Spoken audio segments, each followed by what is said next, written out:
नमस्कार, जय श्री राम, हर हर महादेव। आज पूरा दिन बंगाल का राजनीति में जो हुआ, अगर उसको एक शब्द में डिफाइन करना पड़ेगा तो एक ही शब्द निकलता है और वह है महाभारत। हाँ, महाभारत का कहानी भी पीछे छूट जाएगा क्योंकि एक से बढ़कर एक न्यूज़ आ रहा है कलकत्ता से। पहले चीज़ जो हुआ, आपको मालूम है, सीआईडी अभिषेक बनर्जी को इंटरोगेट करना चाहता है। कभी भी अंदर जा सकता है अभिषेक बनर्जी, लेकिन आज उसका प्रॉब्लम और भी बढ़ गया जब ईडी अधिकारियों ने शाम के टाइम में पहुंच गया अभिषेक बनर्जी के घर और उसको उसको जो नौकरी घोटाला है वहां पर बुलाया गया। यहाँ पर उसका दिक्कत बहुत बढ़ने वाला है और उस दिन अगर अभिषेक बनर्जी जाता है तो 99% चांस है अभिषेक बनर्जी अरेस्ट हो सकता है। फिरहाद हाकिम जो ममता बनर्जी के सबसे करीबी माना जाता था, अब वो दे दिया इस्तीफा। अब कोलकाता म्यूनिसिपल कॉरपोरेशन चलेगा प्रशासक से हाथ से, ममता बनर्जी के हाथ से एक एक करके सारे जो पोल है वो जा रहा है। ममता बनर्जी का ताकत ऐसे ही खत्म हो रहा है। टीएमसी का वाइस प्रेसिडेंट जयप्रकाश मजूमदार, आप उसको सेक्सुअल असल्ट केस में अरेस्ट कर लिया पुलिस ने। ऊपर से अपने हाथ से बनाया हुआ तृणमूल कांग्रेस का सारे जो शाखा था, सारे जो ममता बनर्जी के पार्ट्स था, सबको तोड़ दी ममता बनर्जी ने। और फाइनली जो नए टीएमसी के चर्चा इन दिनों से हो रहा था, वो नए टीएमसी आ गया और ममता बनर्जी के साथ बस 4 ही एमएलए बचा है और कोई नहीं है ममता बनर्जी के साथ। और ये नए तृणमूल अभिषेक बनर्जी का लीडरशिप को तो डिक्लाइन कर ही दिया। ममता बनर्जी को भी यहाँ पर बस सजेस्ट किया है कि आप यहाँ पर रहो परामर्शदाता के रूप से, और कुछ नहीं है। और सबसे बड़ी बात है, शुभेंदु अधिकारी माननीय सीएम जी ने भी खेल दिया एक बड़ा सा गेम। आज जितना भी टीएमसी का एमएलए था जो कल भी ममता बनर्जी के साथ थे, वो भागे चले गए नमन्नो और वहां पर सीएम शुभेंदु अधिकारी जी के साथ कर दिया मीटिंग। तो आप समझ ही रहे हो कि ममता बनर्जी का राजनीति खत्म, अभिषेक बनर्जी का राजनीति खत्म। और उससे भी बड़ी बात है, अभिषेक बनर्जी कभी भी किसी भी वक्त अरेस्ट हो सकता है। क्या क्या हुआ एक एक करके आपके सामने लेके आ रहा हूं। आपको मालूम है, पहले अभिषेक बनर्जी के अगेंस्ट एक केस हो जाता है विधाननगर साइबर क्राइम थाना में। वहां पर बोला जाता है अभिषेक बनर्जी ने जो चुनाव प्रचार में बात किया था उसके लिए दंगा हो सकता था राज्य में और इसके इन्वेस्टिगेशन होना चाहिए। पुलिस उसका इन्वेस्टिगेशन चालू करता है और अभिषेक बनर्जी तुरंत पहुंच जाता है कोलकाता हाई कोर्ट। वो बोलता है मुझे प्रोटेक्शन चाहिए। कोलकाता हाई कोर्ट उसको प्रोटेक्शन तो दिया है 31 जुलाई तक, लेकिन एक बात बोल दिया है कि आपको इंटरोगेशन फेस करना पड़ेगा। वो मुसीबत से बाहर आए ना आए, फिर वो सीआईडी वाला केस हो गया जहां पर फेक साइन का था।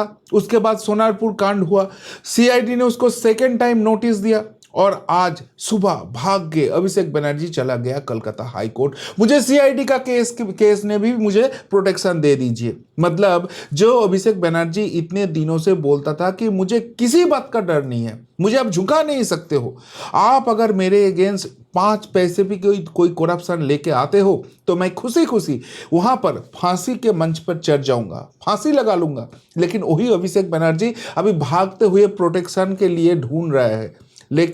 लेकिन उसका मुसीबत और भी बढ़ जाता है शाम के टाइम जब वहां पर पहुंच जाता है ईडी अधिकारी वहां पर पहुंच जाता है उसको नोटिस सर्व करने के लिए। कौन सा केस में?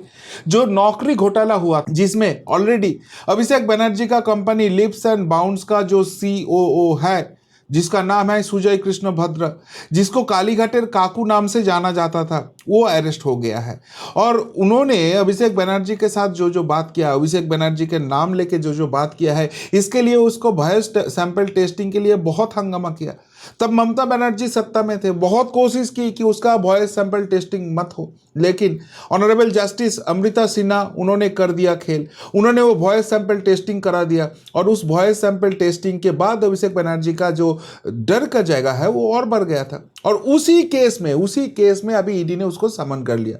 और उससे भी बड़ी बात है, इनका जो कंपनी है लिप्स एंड बाउंड्स, उसका सीईओ है अभिषेक बनर्जी, वो खुद ने वो चीज़ मान लिया। और इस लिप्स एंड बाउंड्स का जो कंपनी का अकाउंट है वहां पर नौकरी घोटाला का पैसा गया है और उस पैसे से ये लिप्स एंड बाउंड्स ने बहुत सारे प्रॉपर्टी खरीदे, जिस प्रॉपर्टी को ईडी ने ऑलरेडी अटैच कर लिया, सीज कर लिया। और ईडी का प्रॉपर्टी सीज ऐसे नहीं होता है। ईडी जब प्रॉपर्टी सीज करते हैं तो तब आपके पास मौका होता है उसको प्रूफ करने के लिए आपका कमाए हुए प्रॉपर्टी है, कोई इसको नहीं ले सकता है।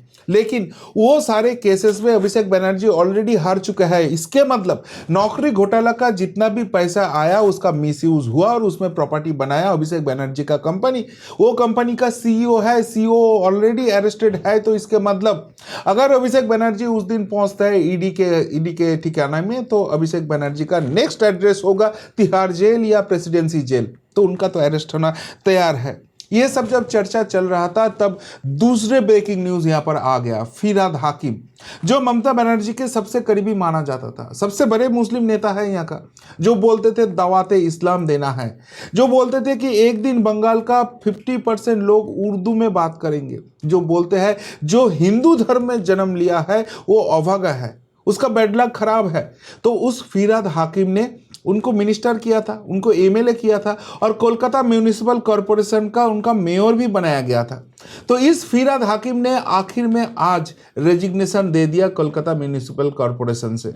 उसके मतलब ममता बनर्जी का जो भी ग्रिप है वो धीरे धीरे टूट रहे हैं। इसके पहले बहुत सारे जो कॉरपोरेटर है, जो बोरो चेयरमैन है, वो यहाँ से रेजिग्नेशन दे रहा था। अरूप चक्रवर्ती से लेकर सुशांत घोष, देवलीना से लेकर तारक सिंह, सबने यहाँ पर रिजाइन कर दिया था। लेकिन मेयर ने भी आज जब रिजाइन कर दिया तो ममता बनर्जी का कलकत्ता का जो ग्रीफ है वो पूरा खत्म हो गया। अब नेक्स्ट क्या होगा कोलकाता म्यूनिसिपल कॉरपोरेशन में? ऐसे नहीं लग रहा है कि दूसरे कोई कॉरपोरेटर आगे आएगा और मेयर हो जाएगा। उसके मतलब यहाँ पर प्रशासक बिठाना पड़ेगा। उसके मतलब कोलकाता म्यूनिसिपल कॉरपोरेशन अभी अनऑफिशियली डायरेक्टली शुभेंदु अधिकारी का पोर्टफोलियो में आ जाएंगे। तो ममता बनर्जी का मुसीबत वहाँ पर और बढ़ जाता है। लेकिन यहाँ पर ही ख़त्म नहीं होता है कारनामा। उनका एक वाइस प्रेसिडेंट है जयप्रकाश मजूमदार, जो पहले कांग्रेस में हुआ करते थे, उसके बाद भाजपा ज्वाइन किया था। भाजपा ने उसको टिकट भी दिया था करीमपुर में। तब उसके ये ममता बनर्जी का पार्टी का मुस्लिम लोग है उसको लात मारा और उसको जो बाजू रास्ते के बाजू का जो बूथ होता है वहाँ पर वो घुस गया था। इसलिए उसके बाद नाम ही हो गया था कोचू बोनेर नेता। मतलब वो जो बूथ था वो कोचू बोल के एक गाछ है, उसका ही बूथ था, उसके अंदर घुस गया था। तो इस जयप्रकाश मजूमदार को आज अरेस्ट किया था। वो बाद में 2021 में जब उनको लगा कि भाजपा खत्म, भाजपा यहां पर कुछ नहीं कर सकता है, तो तुरंत वो टीएमसी ज्वाइन कर गया और वहां से बहुत मुनाफा लूटा। इनके अगेंस्ट बहुत सारे एलिगेशन है। तो इस बंदे को आज सेक्सुअल हैरेस के केस में अरेस्ट कर लिया कलकत्ता पुलिस ने। क्या था केस? इन्होंने 2012 में एक घर लिया था रेंट में, जो 3 साल का टेन्योर का था। 2015 में वो टेन्योर खत्म हो जाता है। उसके बाद वो उसका पैसा भी नहीं देता है और वो जो उनका एग्रीमेंट है वो भी रिन्यू नहीं करता है। बस अपना पॉलिटिकल पावर दिखा के, बस अपना पुलिस का ताकत दिखा के इन फैमिली को हैरास करते थे। तो उन फैमिली का जो हेड था उनका डेथ हो जाता है। अभी उस फैमिली का हेड एक महिला है, उनकी बीबी है। तो वो जब जाते हैं जयप्रकाश मजूमदार के पास, उनके बीबी और उनका बच्चा इनके ऊपर चढ़ जाते हैं और वहाँ पर थप्पड़ भी होता है। तो ये सब केस को लेकर जब जयप्रकाश मजूमदार से बात होता है तब वो दिखाता है एरोगेंस। लेकिन वो भूल गए हैं कि टीएमसी का जमाना गया। ममता दीदी आप सत्ता में नहीं आए तो जो मर्जी नहीं कर सकता है, माताओं बहनों को अपमान नहीं कर सकता है। तो पुलिस को रिपोर्ट हो जाता है और इस जयप्रकाश मजूमदार को अरेस्ट किया जाता है। और इससे भी पहले एक ब्रेकिंग न्यूज आ जाता है। ममता बनर्जी का खुद का बना हुआ पार्टी तृणमूल कांग्रेस, अभी उनका डेथ सर्टिफिकेट लिखा हुआ था। क्यों? क्योंकि ममता बनर्जी खुद डिक्लेयर कर देता है, उनके पार्टी खुद डिक्लेयर कर देता है, उनके पार्टी का जितना भी पोर्टफोलियो है, जितना भी पोस्ट है, जितना भी शाखा संगठन है, सब कुछ आज रद्द किया जा रहा है। क्यों? क्योंकि नए तरीके से इसका रिवैम्प होगा। सच में ऐसे सिचुएशन आएगा, क्योंकि सिचुएशन जिस दिशा में जा रहा है, ममता बनर्जी के पास ना बचेगी पार्टी, ना रहेगा लोगो, ना रहेगा उनका रजिस्ट्रेशन। तो सब कुछ अगर खत्म हो जाता है तो कहां से शुरू करेंगे वो? ये क्यों सारे रद्द कर दिया? क्योंकि जब आज विधानसभा खुले, माननीय स्पीकर वहां पर पहुंचे, तो वहां पर ऋतव्रत बनर्जी और संदीपन साहा के लीडरशिप में 58 और एमएलए, कुल मिला के 60 एमएलए पहुंच जाते हैं और वो जाके डिमांड करते हैं वही असली एमएलए है, वही असली टीएमसी है। अब ये जो बात है ये स्पीकर के सामने दिखाने का जरूरत नहीं था। वो बस एक साइन करते हुए लेटर उनको सबमिट कर देते तो वो चल जाता। लेकिन ये साइन लेके अभिषेक बनर्जी ने जितना फ्रॉडरी किया है, जितना फेक काम किया है, तो उस हिसाब से ये जो 60 एमएलए है वो कोई रिस्क नहीं लेना चाहता था और इसलिए सबको वहां पर हाजिर किया। बोला कि आप अपने स्पीकर के सामने ही साइन करो, यहाँ पर एक मीटिंग बुलाओ, जो परिषदीय दल का बैठक होता है वो करो, वहाँ पर रेजोल्यूशन पास करो और वहाँ पर साइन करो। और वो रेजोल्यूशन लेटर अब चले गए हैं ऑनरेबल स्पीकर के पास, वो एक्सेप्टेड भी हो गया और जो माननीय विरोधी दल नेता का घर होता है उसको खोल दिया गया। इसके मतलब ऋतव्रत बनर्जी अभी ऑफिशियली टीएमसी का लीडर ऑफ अपोजिशन है। कल शाम में भी जो अभिषेक बनर्जी कोशिश किया था कुणाल घोष और असीमा पात्रों के साथ कि उनके साइन किया हुआ लेटर देके ये पद शोभनदेव चट्टोपाध्याय को दे, जो बेसिकली ममता बनर्जी के रोबोट के रूप से काम करेंगे, ये टीएमसी का ही एमएलए ने उसको हटा दिया, नहीं करने दिया। उसके मतलब ये एमएलए टीम के ऊपर ममता बनर्जी अभिषेक बनर्जी का कोई कंट्रोल नहीं है। ऊपर से ये लोग जब प्रेस कॉन्फ्रेंस करते हैं क्लियरली बोल देते हैं अभिषेक बनर्जी का जो लीडरशिप है वो ये लोग एक्सेप्ट नहीं कर रहे। तो उसके मतलब क्या ये लोग पार्टी का लोगों के लिए भी बोलेंगे? नहीं, ये लोग बोला कि ममता दीदी के साथ ये लोग हैं, ममता दीदी के साथ कोई प्रॉब्लम नहीं है, लेकिन ममता दीदी अभी इस पार्टी में एज ए लीडर नहीं रहेंगे। उसको रहना है तो उसको पॉलिटिकल सपोर्ट देने के लिए रहना है, इतना ही। वो बस परामर्श दे सकता है और कुछ नहीं कर सकता है। इसके मतलब ममता बनर्जी अभिषेक बनर्जी के हाथ से ये पार्टी तो गया, वो लोग अभी कुछ नहीं कर सकते। उसके बाद और एक मजेदार बात हुआ, कल जब वहां पर धरना प्रदर्शन कर रहे थे ममता बनर्जी, तो उनके पास बस 8 एमएलए थे। कौन कौन थे? शोभनदेव चट्टोपाध्याय, विमान बंदोपाध्याय, फिराद हाकिम, मदन मित्रो, अशोक देव, नयना बंदोपाध्याय, असीमा पात्रो और कुणाल घोष।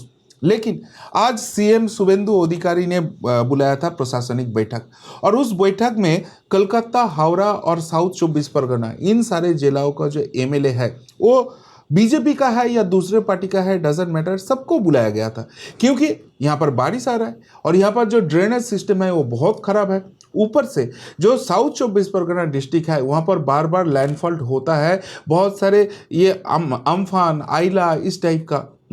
तो वहाँ पर जो जनता है वो ट्रैवल में रहता है। तो माननीय मुख्यमंत्री चाहता है ऐसे कुछ ना हो, और इसलिए उन्होंने सारे विधायकों को बैठक में बुलाया। लेकिन इसके पहले जब माननीय मुख्यमंत्री सारे विधायकों को बुलाते थे तब कंट्रोल ममता बनर्जी के हाथ में थे। किसी टीएमसी एमएलए को उस प्रशासनिक बैठक में जाने नहीं देते थे। लेकिन आज क्या हुआ? आज सारे विधायक वहां पर आ गया। और सबसे इंपॉर्टेंट बात है, ये जो 8 नाम आपको सुनाया उनमें से 4 नाम फिराद हाकिम, कुणाल घोष, अशोक देव और नयना बंदोपाध्याय, ये 4 पहुंच जाता है शुभेंदु अधिकारी के साथ मीटिंग करने के लिए। और सब लोग बहुत खुशी खुशी बाहर निकलते हैं। और उसके बाद बाहर आने के वक्त ही यहाँ पर फिराद हाकिम ने दे देता है रेजिग्नेशन। तो उसके मतलब ये जो पूरा सिनेरियो हो रहा है, ये ममता बनर्जी और अभिषेक बनर्जी को वेस्ट बंगाल का पॉलिटिक्स से पूरे के पूरे इरेज करने के लिए। अभी मजे की बात है, सीआईडी ने जो सेकेंड नोटिस दिया था वो दिया था 8 तारीख को आने के लिए। अब ममता बनर्जी बोल रहे हैं कि 8 तारीख को दिल्ली जाएंगे अभिषेक बनर्जी को लेकर, क्योंकि इंडिया अलायंस के साथ, गठबंधन के साथ उनको मीटिंग करना है। और आज जब ये सारी चीज हो जाता है तब अभिषेक बनर्जी भागते हुए पहुंच जाता है कालीघाट ममता बनर्जी के पास। और देखिए यहाँ पर दोगलापन कितना है। ये अभिषेक बनर्जी सीआईडी के पास इंटरोगेशन को फेस नहीं करने के लिए टाइम मांगा था। किस लिए? क्योंकि उसका तबीयत बहुत खराब है। उसको जब अंडे फेंका गया था ना, उस अंडे के आघात से वो इतना खराब हो गया उनका सिचुएशन कि वो इंटरोगेशन फेस नहीं कर पाता है। लेकिन आज जब उनके पार्टी बिखर रहे हैं, आज जब उनको कोई लीडर मानने का तैयार नहीं है, आज जब उनके हाथ से सब कुछ लिया जा रहा है, तब भागते हुए वो मीटिंग करने चले आते हैं। तो ये जो बात वो कर रहा था उसका शारीरिक स्थिति ठीक नहीं है। यहाँ पर भी झूठ है अभिषेक बनर्जी का। और ये क्या आगे सीआईडी का केस को और भी पुख्त कर देंगे? और उससे भी बड़ी बात है, ये जो बात कर रहे हैं 8 तारीख को दिल्ली जाना है, वो क्या ये सीआईडी इंटरोगेशन को हटाने के लिए? सीआईडी इंटरोगेशन उसको फेस नहीं करना है, क्योंकि अभिषेक बनर्जी को भी मालूम है अगर वो फेस करते हैं तो अरेस्ट हो जाएंगे। और अगर वो भी कर जाते हैं तो 15 तारीख को क्या होगा? 15 तारीख के पहले क्यों ममता बनर्जी वहां पर पहुंचने की कोशिश कर रहे हैं? लोग यहां पर बोलने चालू कर दिया ममता बनर्जी कोई इंडिया अलायंस का मीटिंग नहीं करेंगे। क्यों? क्योंकि इंडिया अलायंस में उसका कोई रेलिवेंसी नहीं रहा। जिसके पास पार्टी नहीं है, जिसके पास एमएलए नहीं है, जिसके पास एमपीज नहीं है, जिसके पास जनता नहीं है, जिसके पास लीडर नहीं है, उनको इंडिया अलायंस में क्या काम है? वो दिल्ली इसलिए जा रहा है कि वहां पर मोदी बाबा के साथ कुछ सेटिंग किया जाए, सेटिंग क्या है कि ये जो ईडी बुला लिया या यहाँ पर जो सीआईडी बुला लिया, ये सबसे मेरे भतीजा को बचा लो। क्यों?